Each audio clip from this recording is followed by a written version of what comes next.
Good morning to all. Welcome to the Chamber's webinar. We'll officially begin in about 1 minute. If you'll give our colleagues a chance to, remainder of our colleagues to get in and join via the webinar or Facebook Live or by phone, and we'll officially welcome you and crank this thing up in about 1 minute, minute and a half. So thanks for joining us today. We'll be back with you in just a minute.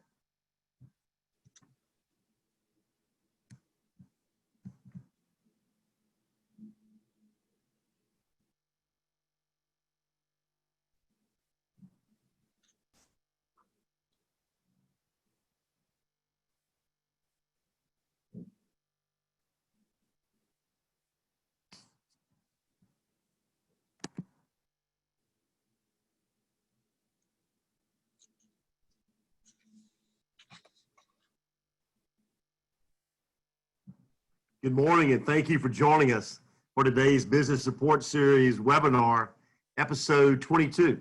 I'm Mike Neal, President and CEO of the Tulsa Regional Chamber. The Chamber's Business Support Series offers insights on how your organization can effectively respond to the COVID-19 pandemic. If there's an area where the Chamber can be of any assistance to you, please feel free to let any of us know. Today's discussion is going to be I think a very interesting topic. It has to do with making ethical talent management decisions in times of crisis. The COVID-19 pandemic has presented unique challenges to all of us who serve in the role as business managers and leaders. We've discussed those many challenges in previous calls, including strategy pivots, layoffs, and remote working. Today, we'll look at team building and managing new talent as companies become leaner and more agile.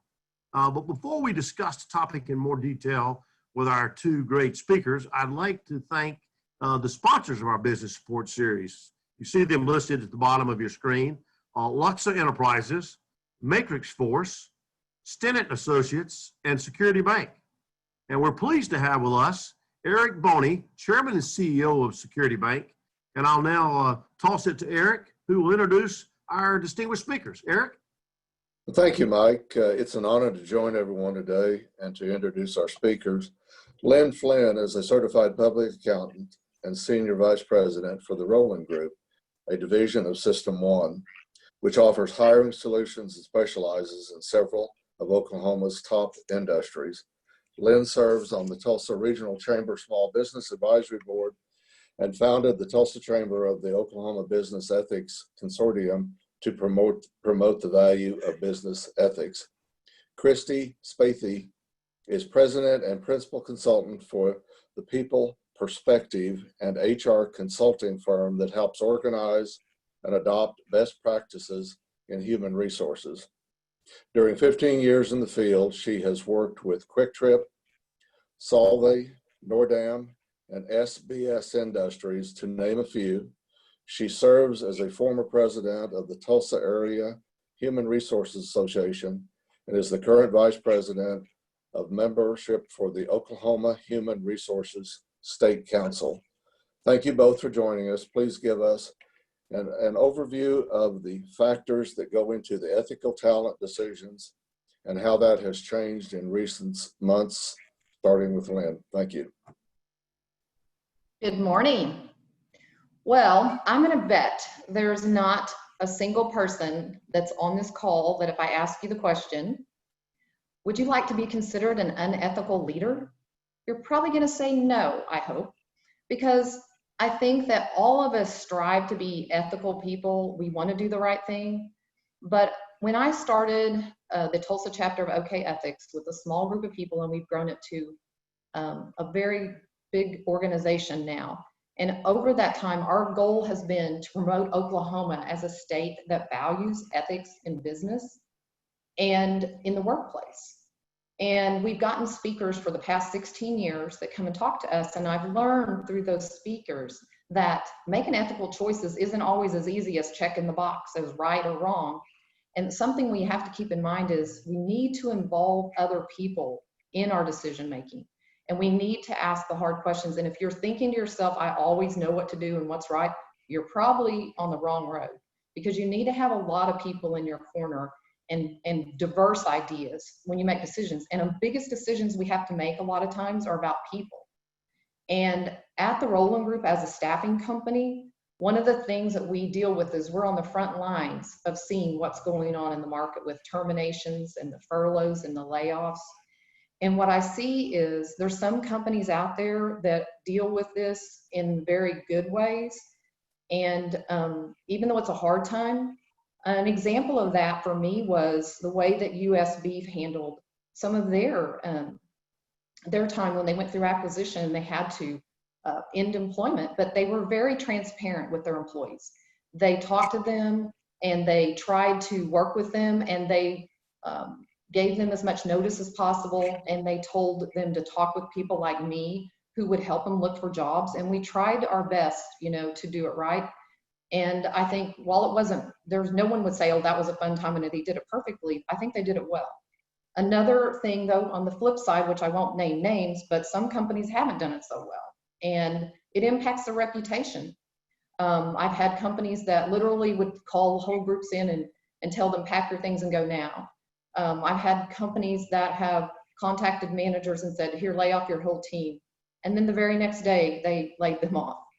The way that you handle it does make a difference in your reputation, and it impacts it for a long time sometimes.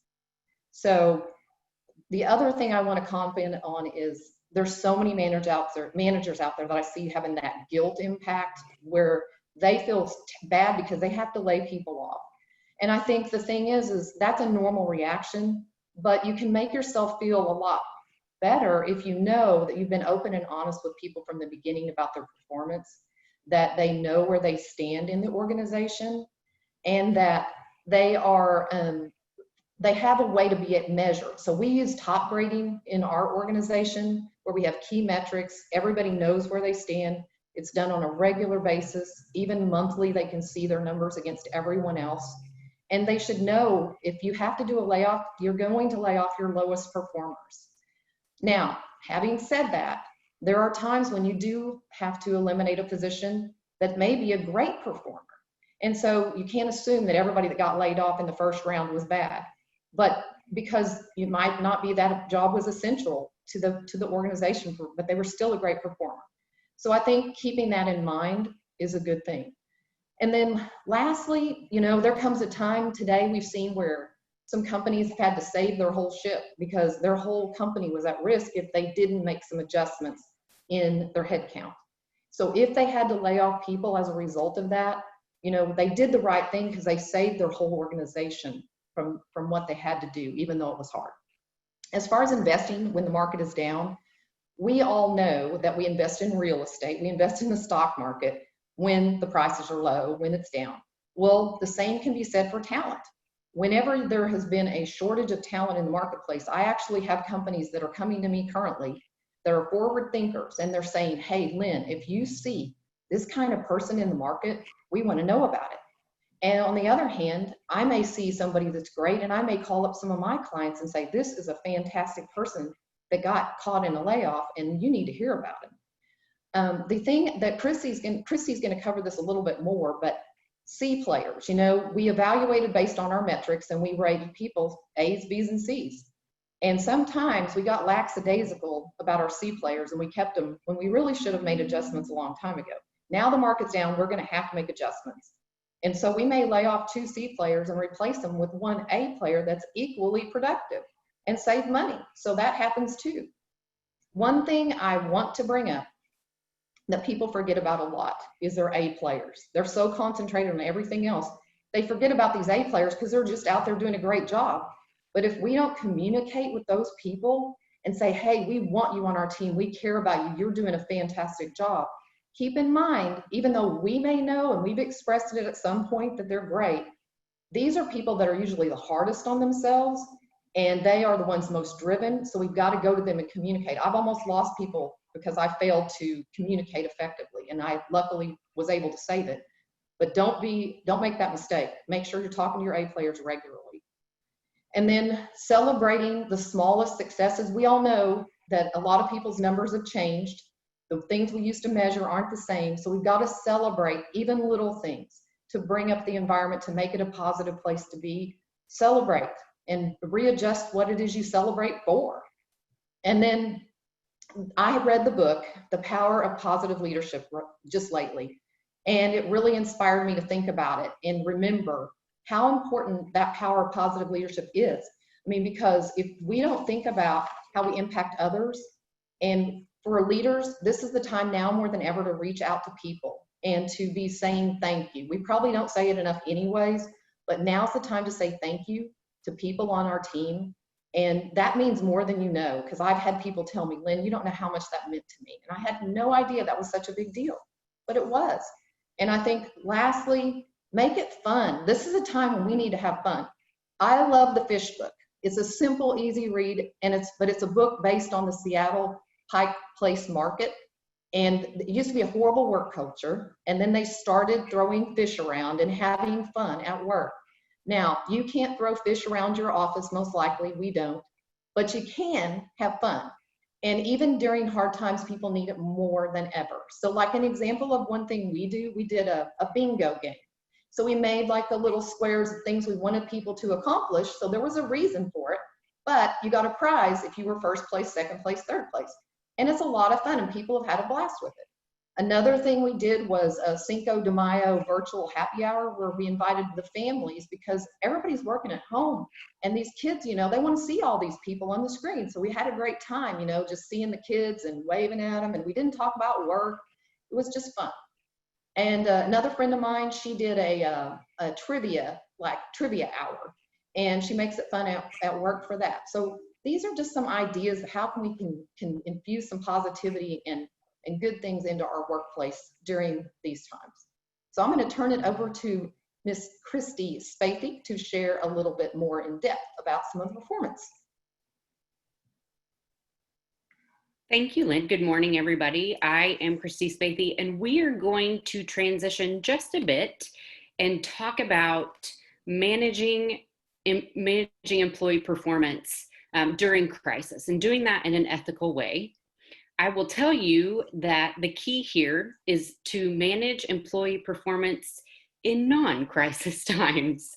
Why do we wait? If we think about those B and C players, why do we wait to address those performance issues until it's layoff or furlough time? We do it because it's easier to have those conversations, to say you're laid off or you're furloughed rather than you're fired. That's hard. It's hard to tell somebody that there's a performance or behavior issue. So a lot of times we wait. We hold on to that. We don't address it in real time. If you see at the bottom of your screen, you see these terms: actively disengaged, not engaged, and engaged. Those are terms that come from a Gallup study that's done periodically on the state of employee engagement in our country. So if we relate B and C players to not engaged and actively disengaged, then Gallup tells us that 67% of our population, it falls into one of those two categories. So chances are that you have somebody in your organization that fits there, somebody that needs to be coached or given feedback on their performance. And when we don't do that during normal times, then we end up with some of these issues that you see. Why you shouldn't wait. When you hold on to those people and you don't give them the real-time feedback, that can result in liability issues. It absolutely impacts your customers, your clients, and like Lynn said, you start to be at risk of losing your A players or your engaged players. When they look around and see that you're not addressing people that aren't performing at their level, then they can get frustrated and they can fall into a disengaged category and want to leave. So the key here is real-time feedback, delivering that feedback, and managing holistic performance, which is what we're going to talk about next. So if we can, they're perfect. So we manage the whole performance. If any of you have ever gone a whole year without receiving feedback, I bet some of you have, maybe some of you are nodding right now. You know that that doesn't feel great. A lot of organizations use the annual performance review as the only means of performance management. And when we do that, we end up with errors. First, I cannot remember a whole year. I don't know if you can. I cannot. So I end up rating somebody just on what I can remember, which is the last 3 months. That's one of the errors that we can fall into. And if we take you back to that year that you went without any feedback, those 11 other months where you weren't receiving feedback probably didn't feel great. It leads to confusion, disengagement. Employees don't know what you're expecting of them. So you see some different tools on your screen that fall into that holistic performance management piece that we should be doing all year long with all of our employees. I want to point out quickly the feedback system, or this feedback loop. It's a way that you can provide real-time feedback to your people. I like this process. I talk to my clients about this process. It's straightforward. It is not easy. Giving people feedback is not easy. It's not supposed to be. That's why we're leaders. But it is pretty straightforward. So when you're giving somebody feedback, we follow these steps. First, you say what you saw. You tell them what you saw, your perception, you give examples. Next, you provide them an opportunity to have input, to give feedback. Where are you at? What's going on? We forget sometimes to tell people what the impact is of their performance concern that we're talking to them about. So when you do this, it impacts these people in this way. It impacts the organization in this way. And then lastly, we get a chance to reset expectations, to tell them what good looks like. So that's one of the pieces of performance management. Some of the holistic other pieces of performance management are, as you see, succession planning, talent development. Where do you want to go? What do you want to be?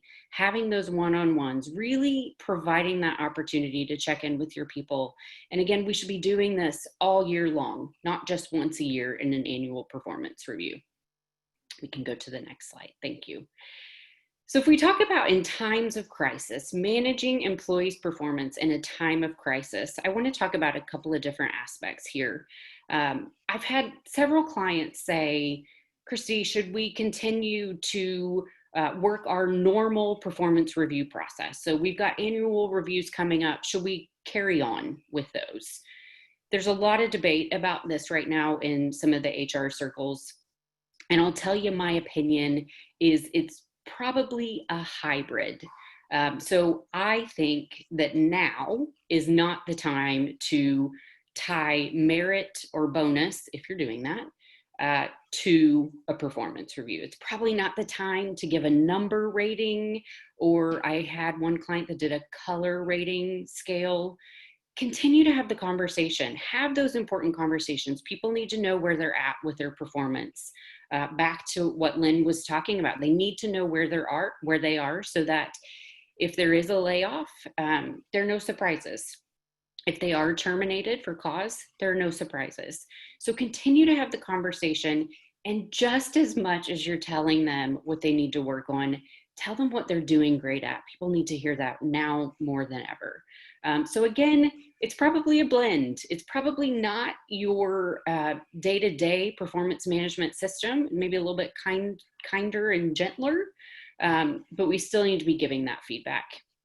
And then last, Lynn talked about this, but make sure that you're motivating and engaging your people. And to do that, you need to know them as individuals and know what works for them. Meet them where they're at, give them what they need, check in. This is one of my favorite things that I've heard, and so simple. Ask your people how they are, really how they are. Ask them what you can do. So when there is a performance issue, an efficiency issue, a productivity issue, ask them how you can help. What obstacles can you remove? How can you be flexible and generous? And maintain frequent communication. So if you have one-on-ones, maybe we need to do those more often than we used to. Maybe we need to check in more often. But again, if you know your people, then you know what they need. And if you don't, ask. That's okay to ask them.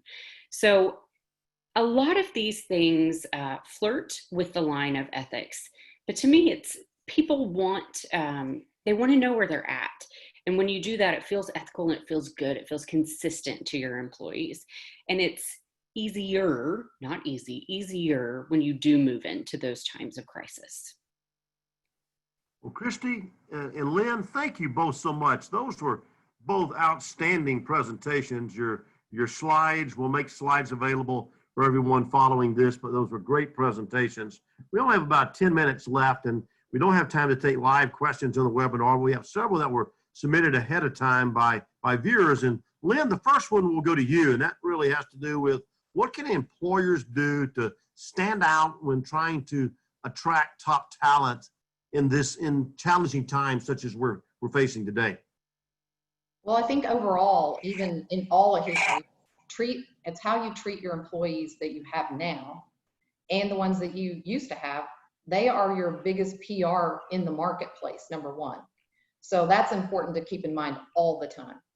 Secondly, I would say that, you need to make sure your pay is still in sync with what the market is. You don't have to pay in benefits. It doesn't have to be you're the top of the heap at all, but you don't want to be way down at the bottom where people are going to jump ship and go somewhere for more money.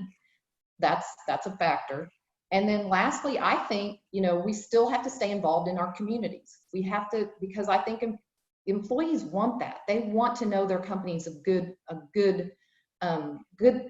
company to be at and that they're proud of. So I think staying involved in our communities, even during hard times, I think we still have to do our best to do whatever we can. And that'll attract more talent to your organization. Thank you, Lynn. Kristi, as a follow-up to that, in reference to hard times, how should employers manage someone that is, let's call it underperforming to some extent, but they're underperforming, but they're also experiencing issues at home related to the pandemic, such as childcare or kids' school issues, etc. How do you balance those two? So that's a great question. I think I've been using the words throughout this, flexible and generous. So we're flexible and generous as we can be. I don't know about you, but I've had my coworker, my kiddo, pop up in the back of some pretty important Zoom meetings. I'm sure that you've either had that happen or you've seen that. Back to what I was talking about earlier, check in, ask your people how they are, be as flexible as you can be, provide support, remove obstacles. Maybe there's something that you can do. Maybe there are different work hours that would help them. Maybe they need different accommodations in their home to make them more productive. So I would say be flexible and generous and ask how you can help. Don't assume. This is really a time that you can check in and ask people how they are and what you can do to help them. Great, thanks, Lynn. My wife and I have two daughters who one just graduated from college 2 weeks ago and another one about 3 years ago. And so when we've seen people's kids in these meetings or kids in the middle of our executive leadership team meetings, a couple of kids that come jump in their parents' lap, we've offered to come babysit or come Nice. stop the kids or something. So to me, it's been really entertaining to see that. Some people are just horrified by it, but to me, it's somewhat entertaining. Lynn, let's go to you, and that really has to do with what soft skills do you recommend companies look for in a potential hire now in 2020? Well, I think it kind of varies a little bit with what the position is, but I'd say overall, the biggest thing I hear from employers is we're looking for a person who has a we mentality versus a me mentality. That's a big one. They look for someone who is team oriented, who is not, I'm just going to do my job, that they're open to doing whatever is necessary to get work done and will jump in. And I would say that they have a willingness to grow and take feedback and be the best that they can be for the organization. Those are some of the key things that I hear people, they want somebody with a good work ethic, of course. And those will be the skills that people are looking for with a positive attitude. Because when I asked my employees one day, I asked them individually, what would you like to have on your team? What's the thing you don't want on your team? The thing they said they didn't want, negative people. They want positive people on their team. Absolutely. Thank you, Lynn. Kristi, how should employers talk to employees about shifting levels of acceptable efficiency during this COVID-19 pandemic? Great. So hopefully, like I was talking about, we've been having these conversations. So hopefully people know where they're at as far as your expectations and where their performance is falling. Either way, I think that this is so simple, but we talk to them honestly and transparently. This is not the time to stop having performance conversations. But again, we do that with the flexibility and the generosity and the understanding that people are dealing with things that we have never had to deal with. We do this in a supportive way. If there are going to be performance issues that are potentially going to lead to punitive measures, but those are right now, in my opinion, going to be the exception. So we're going to approach any efficiency or productivity issues with as much generosity as we can. This, in my opinion, is not the time to draw the hard line in the sand. We're really going to try to help our people get through this and then try to pick back up that performance management system when we're on the other side. Great. Thank you, Kristi. We only have about 5 minutes remaining, so I'll pass it back to my friend Eric to ask our final question of the day. Eric? Eric, you're still muted, Eric.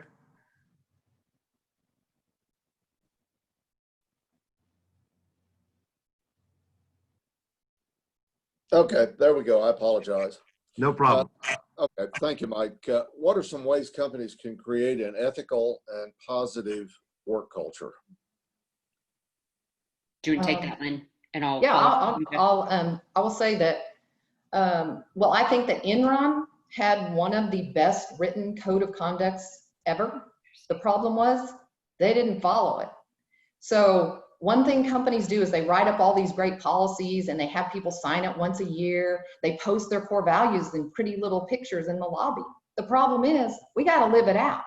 So every day, every single day, we have to do what we say as leaders. We have to be a part of that culture. We have to talk about what is right, what is the things. We have open dialogue on issues. Don't ever shut down people when they're out talking about ethics. Ask them what happened, how can we do it better? What do you think about this? And that is going to make a huge difference in, we do this in our meetings, we talk about it, have it be a part of your performance reviews. When you do performance reviews, have it be something that's live and really people see it and believe it and feel it in your culture. As far as the positive part, I have to say this, even if it embarrasses some people, we are lucky at the chamber that we have such powerful, positive leadership. With Mike, Roger Ramsayer, that duo there's got enough positivity to light up the city. We could run some Teslas with them. And I think that, looking at even the staff of Allison and Justin and Weldon Bowman for our small business, we have such powerful, positive leadership, and we are fortunate. And that's the kind of things I want to emulate in my organization. So I'll add very quickly, just from a performance management standpoint, when we're talking about ethics and positivity, people want to know where they're at. So there should be no gotchas, no feelings of you're not telling me where I'm at, and then all of a sudden here I am being laid off, furloughed, or terminated. So have real-time conversations with people, schedule those in, let them know where they're at, good and bad, positive and negative. People need to know where they're at, and when they feel that, engagement goes up. It's a positive culture, and it feels very ethical. We at the chamber, we've transitioned from our regular talent management system to with just annual performance evaluations to quarterly check-ins. And it was interesting to do our first quarter check-ins virtually. I've never done anything like that, but it was amazing as to, the good work they could do in presenting their case and talking about what they've done well and talking about what their challenges were, and likewise for us to be able to provide feedback. But even, Kristi, to your point, even changing to a virtual platform did not prevent us from doing that. So Lynn, you and Kristi both did an outstanding job. Eric, thank you so much for sponsoring today and for being with us. Again, I'd like to thank our sponsors listed at the bottom of your screen: Lux Enterprises, Metrics Force, Stennett Associates, and Security Bank for their ongoing support of this business support series.